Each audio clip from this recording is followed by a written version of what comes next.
it's going to be a lot of fun. It's going to be a fun journey. It's going to be hard. It's a hard journey, but it's going to be fun. And obviously we're getting started. We're getting kicking the training wheels off really fast. But obviously, great team. Just talking about compliance, talking about our administration, talking to the coaches, talking to the guys, and just like talking about the scholarships this morning. So I think it's just a game. It's a new game. It's different rules, new game. But it's just in the end, just trying to help these kids get better. You mentioned up there the relationships with everybody at Penn State, and this is, I don't know, this is maybe an awkward thing. Is this something you talk about with Kale, or is it like you make the decision and then let him know? I did. So I mean, just obviously I've been with these guys for so long, and nobody had reached out to me in the past, and when they reached out, I called the coach and said, hey, I got contacted, just want to let you know, and it's stuff I'm really considering. And they were great. They gave me time to think about it, and all of them, they're like, we love you and we're happy for you and the journey that you want to take. Just like, what do you want to do? And I had two life plans. I had a life that I was doing and this life plan, and we went back and forth on it, and ultimately realized that this is what I want to do. And just communicating that with them, they're happy. Coach Kale is like, obviously just his Coach Casey and Coach Cody. Coach Cody's away this week, which is a little hard. He's with Zane at the last chance qualifier. So, it's just communicating with them the best that I could about how I was feeling and being transparent, because I think that was the best thing to do, in talking through these things. And they let me come to my own conclusion. They didn't want me to leave, but they were obviously like, this is what you want. We love you, wish you the best, and now just ultimately it's going to make wrestling a little more exciting. It's and I think that's something that I think everyone knows. But at the same time, closing loops back home is tough. But that's why once we got boots on the ground here, it was different. Like, okay, finally we're here. We can like get involved in what we're doing here. It was the couple days where I was announced and I was still home. That was challenging because I'm trying to do what I can to be down here, but I wasn't down here and everything was new. So once I got down here, I got to meet everybody, and it just things are starting to obviously to move forward now. I know you met with the team yesterday. What was that like, or what was the message? Honestly, the message, like I said, it was like, it's a tough situation. I understand it's a tough situation for you guys. We want people here that want to be here. And if you feel like you don't want to be here, then I understand that. Just the same grace that I was given 15 years ago, I'll extend the same to you guys. And we don't want people to go, but I want people to be happy. And we want to build a program around people that are happy and want to get better wrestling. They want to come in and they want to be excited to be here. So, like you said, let's talk about it. If you guys if we need to talk about it today, we'll talk about it today. And if someone wishes that's what they want to do, wish them luck. And we're going to build around the people that want to be here. And moving forward, we want people that want to be here. You mentioned. Well, you said there's a lot of things I learned in the last 3 days. Kind of a comment up there. What are the things you've learned about coaching that maybe you didn't know? I think coaching is different. Being a head coach is different. You're a CEO, and I think that's what's something that's different is, I have that experience of doing that to this point. And now it's just about understanding the new rules, right? Understanding it's just, like I said, it's a new game. It's every game you got to abide by what the parameters that you're given. And number one priority right now is the student athletes are been put in a tough situation, so I just developing relationships with them. They're not going to trust us overnight, but let them know that we care, and and obviously then it's day by day, moving forward, learning everything we need to learn, asking questions. I'm asking a lot of questions, and but that's how I process information, anyways. And but I have a great team, with Jimmy and Thomas. They've been awesome helping me to this point. We've just been every decision, just talking through it. What do we think about this? How do we feel about this? And truly a team effort. And that's the kind of relationship that one in the staff, and that's the kind of relationship obviously with the staff. The kids know about the staff. Is every decision we're making is obviously for the benefit of this program and for them. And it might be some things that are going to be tough, but that's part of some change, and that's kind of where we're at. You mentioned closing the loops back home. What happens with them too? Coach Mark's in charge. I think what's awesome, when I started M2, with Mark 7 years ago, it was a unique situation because I was still competing. Most people start a club and that's their full-time thing, and very much was our full-time thing, but Mark was there all the time, and I was there the best that I possibly could. And, but Mark was with those guys. Mark, they love Mark. They trust Mark. Obviously he's now he's in charge. I mean, he's excited for it. After this year, it was something that he wanted to, we had talked about. We had some plans for him too that we were going to work on together, and now and Mark and I, just like I talked about here, that's how Mark and I did. Every decision we made, everything we did, we communicated, and now he's looking forward to it, And I just these kids that were back home, we spent a lot of time with, just have a lot of deep relationships with them and their families, Mark and I both, and then but now just Mark will be leading them, and I have 100% faith and confidence that these kids are in great hands. And Mark, there's no better caring person than Mark in that situation, and he's going to do a great job. And I'm excited for him, obviously to kind of take a different step in his kind of coaching career as well. But in terms of loving and caring and the club being in a great situation, there is no better person that could do it than Mark. David, you talk about how, so to say, you thrive under a level of pressure during your career. Do you have any specific stories that you can share, personify that really? Specific ones? A lot of them. My whole life. I think my whole life, since I was 10 years old, everyone has expected me to be the absolute best, and it's like, all right, well, you're the number one at this. Can you do it? All right, well, you're the number one recruit. Okay, well, now you're ranked number one in the country. And it was just like, well, can you sustain it?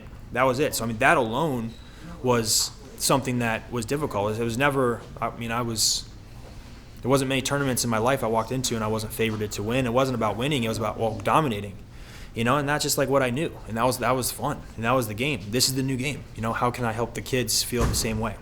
How can I help these kids just wrestle, go out and obviously all the external things that are out there, and just help them, believe in what we're doing and believe in themselves. And sometimes kids just need to get out of their own way, And I think those are some things that I can relate to with them. And it's gonna be a lot of relationships, a lot of people, and that's, I think that's gonna be the fun and enjoying process of this. Is just it's gonna be a deeper impact on people, on a day-to-day basis. That's gonna impact them for the rest of their life. Obviously with your name, your buzz, your pedigree as a wrestler, you have a lot of buzz recruiting-wise nationally. How do you plan on balancing that level and, I guess, recruiting in the state too? Yeah, the state of Oklahoma will be our foundation. So obviously we got to do our diligence and get out there but Oklahoma has been producing some really good wrestlers, and I'm not as familiar with it right now, but I can tell you here very shortly we're gonna be very familiar with it.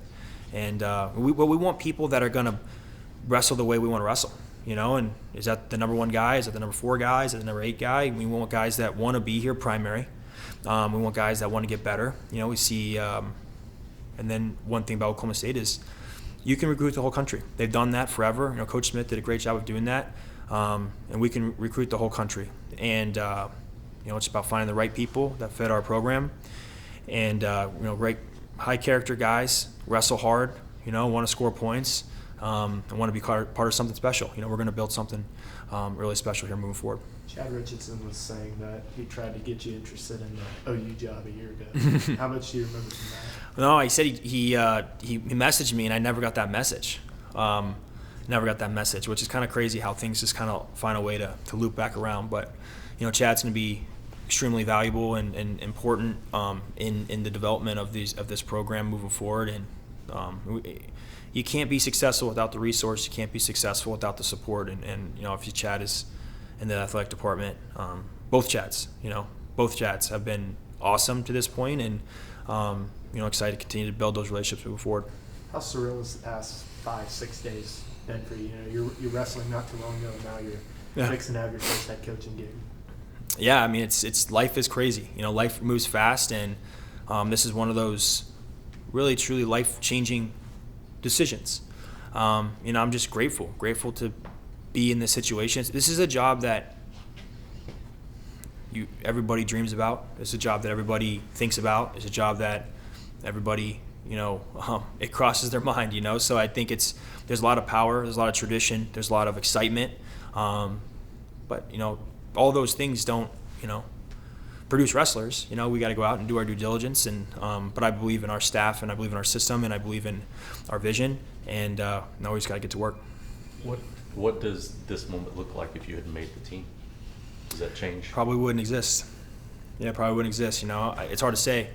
Maybe, maybe not. I don't know. I don't know. There could have been other candidates. There could be other things. And I think things happen for a reason. This opportunity was presented at a time where I was ready to see what was next. And what an awesome opportunity that we have here.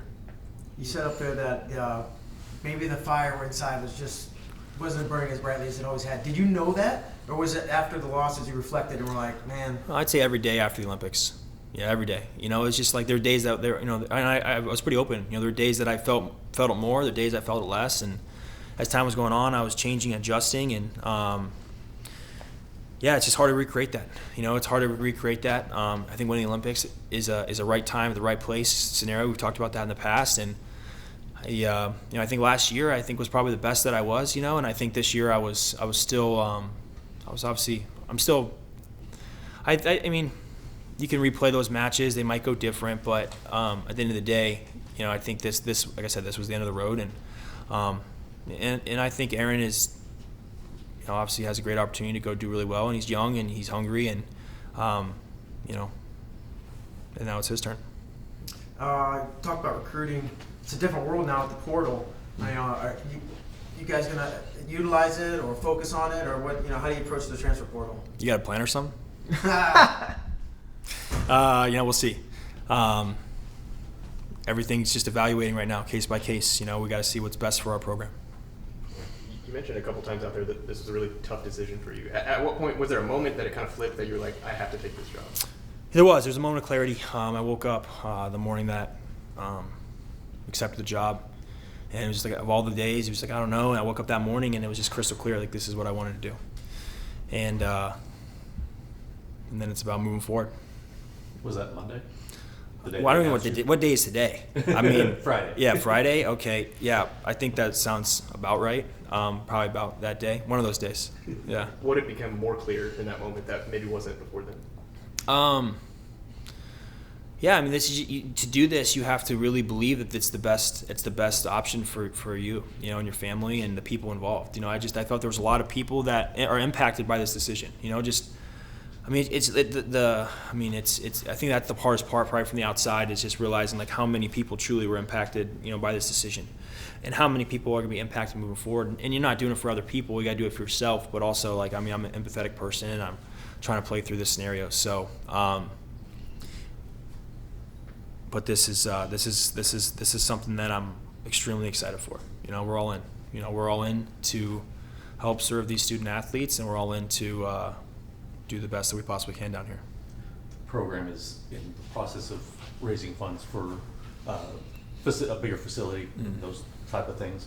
But obviously, with no structure, no blueprints at this point, how involved do you get to be in that? I know there's other things you got to get to before you get there, but how exciting is it to know that you can have your fingerprints on something like that forward? It's exciting. We talked about just the support. We talked about why wrestling is extremely important here. So I would imagine we'll have those conversations here, and we'll see what's the best fit for everybody. You've been a part of that training facility at a different spot. How important are those facilities for a program?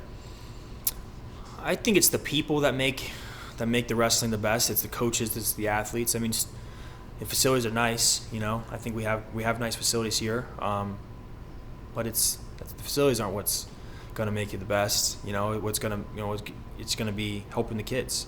If you got some wrestling mats, that's going to help. If you got a locker room, that's going to help. And I think there's help. The better and nicer those things are, I think people like that stuff. But we just got to figure out what the best path is. But ultimately, we got to get on the mat with the guys, and we got to help them. And we got to help them, just believe in the vision and help them, believe in themselves. And it's going to take time. You mentioned the RTC and the importance. You got Dayton here. When do you start looking into bringing new guys? The spring, the summer, you start having guys come in and be part of the RTC? Well, I just think it's a case-by-case basis. We just got to see what's best fitting, short-term, long-term. Obviously being from where I came from, we obviously had the best RTC in the world, and I think that was extremely important in my development and my success. So it was something I think is extremely important in the development of the success of this program. And I think there's ways to take the good and change some of the other things, but ultimately it's a winning formula. And right now, just need to focus on building around Dayton. He's the foundation. He's the foundation. He's a guy just recently came through here, and I want to help him. We want to help him. We got to surround him with help.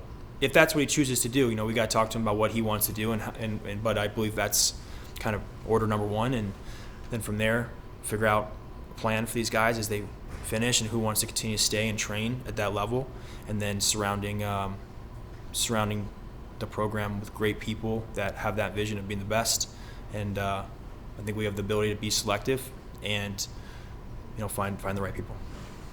You have a lot of experience developing youth and high school level talent. What is the difference, if any, when it comes to developing college level kids? Well, I think at Oklahoma State we're going to be working with the best, right? And I think that's exciting. I think it's a different level of development at the young age because you're teaching kids that don't even know how to do penetration steps, right? So you're teaching that system from the grassroots side of things. But a program like this, you're working with the best guys. So I just think lean on Jimmy's got great experience of the last almost decade of coaching college, and Thomas and I have been right there, being the guys that were being helped. So it's fresh in our mind, and we're young. So I just think it's development's development, and I think we got to help these guys develop a system that they feel comfortable in, and then just go out and have the right mentality, go out and have some fun, score some points. That's what it's about. You described this as it was a tough decision for you and your family. Could you just elaborate on sort of what it was like for y'all as a family, to sort of why it was so difficult, and then ultimately what you saw in this that made it such a worth doing? Yeah, it just this program has all the resources at its disposal to be the best, and I think we're excited about the opportunity. We're excited about working with the kids. We're excited about all the extra things that go into this, the support that's around it. It's just unique, that genuine passion, like I talked about. That's just you don't find that many places, And I think that was what I think really drew us to this opportunity, and realizing like you're not like working alongside them, you're working with them. You're not just like, hey, come here and we're gonna see you later. It's like, no, they're gonna be ingrained in these decisions and helping us to get out of the way. Get out. Help us. With we have the autonomy to do what we feel like is best, and but they're supporting of that, and which is I think that's very rare. And with that being tough, was it just the logistics of I lived moving there the kids? I lived there for 15 years. Lived there 15 years. We had a lot of things, a lot of relationships. We had a lot of things ingrained in the community. So to just turn around and leave those things right away in a short period of time, like those are hard things to do. But this is where we're at, and we're full steam ahead. Here. Jimmy was obviously a coach on staff at Penn State, but a lot of the world only knows Thomas as a competitor. Mm-hmm. What did you see in him that made you want to bring him over to Oklahoma State?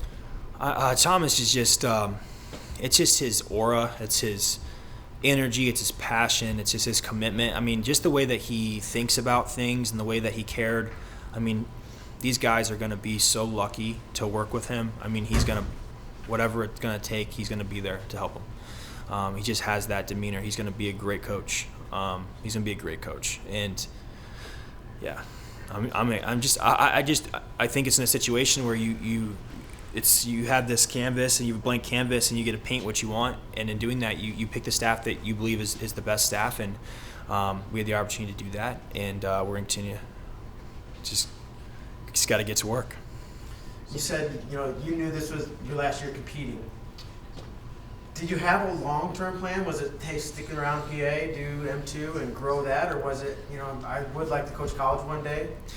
I always thought, there's only a couple of places that I ever want to coach in college, and this one had been 33 years. This was one of them, So I think that, like I said, it's just one of those things that it was on the front of my list, or was it second or third. I mean, it was just always on the list. It was always something we had talked about, and when it came available and it was real, it's something to really consider. But yeah, we had, like I said, we have businesses in town. We had a successful wrestling club. I had a lot of opportunities to continue to stay there and wrestle. So I just, for people wondering if I want to be here, yeah, I want to be here, because if I didn't, I would have stayed home. I want to be here, and yeah, I mean, we got work to do, and I think that's the fun part. It's a new challenge. It's a new game. It's a new way that you can help people, and that's something that I'm really passionate about. The staff's really passionate about, and gotta get started. Before you were a candidate, just what was your reaction when John retired? Coach Smith was and is an absolute legend as a competitor, as a coach, and he had the opportunity to coach as long as he wanted to. He decided that it was his time was to be done, and he's been really supportive of this decision, and he's I think excited for us to be here. How important was that he showed the support that he has? Oh, extremely supportive. And that's huge. It was a big deal. You want to have the support of someone like that, and I feel very confident that we do. A couple more, we'll wrap it up. What were your kind of initial conversations with the wrestlers like? Just trying to connect with them. I think that's the advantage of being a little bit younger, is just connect with them. I think a little differently, a little deeper. I think just what they're going through. We've gone through things. Like I tell them, you guys are in a tough spot. You're unsure. We just kind of did the same thing. We just uprooted our families to be here around you guys, and but because we want to be here, and we want people here that want to be here. I just explained to them, hey, this is the vision. This is what we want to do, and they seemed very excited. I think early on they were kind of guarded, and rightfully so. They've been through a lot, and as time went on, I could just see their demeanor starting to change. We started having some meetings with the guys, and we have some more meetings today, and you can just see they're kind of easing their, whatever they're feeling, and just, hey, this is transparent. Talk to us. Talk to us about how you're feeling. How can we help you? We're here to help you in any way that we possibly can. I think just when someone like we come in and you just don't know. You don't know what it's going to be like. So we're trying to break those barriers down, and ultimately we're going to go to war together. Just let them know that. If you were looking forward to a competition this summer right now, would you have been able to engage with this process and accept this job? No. So right place, right time. Ed Richardson mentioned that he texted you last year about the OU job and has kind of been engaged with you. Can you speak to what that relationship is and what your expectation kind of with that is as you go into this? I'm excited to be here at Oklahoma State. It's just the right place, right time, and we're here, and now we're going to get going. Last one from Mark. What's the first tournament you're going to be coaching some of these guys at? I assume this spring, summer? Yeah, I think we'll be at U20s, U23s here in the next couple of weeks. So we're trying to figure out the logistics and figure out what's best for the student athletes. And we're getting started quickly, and then it'll be ball will be rolling. Thanks, guys. Appreciate it. Yep, thank you.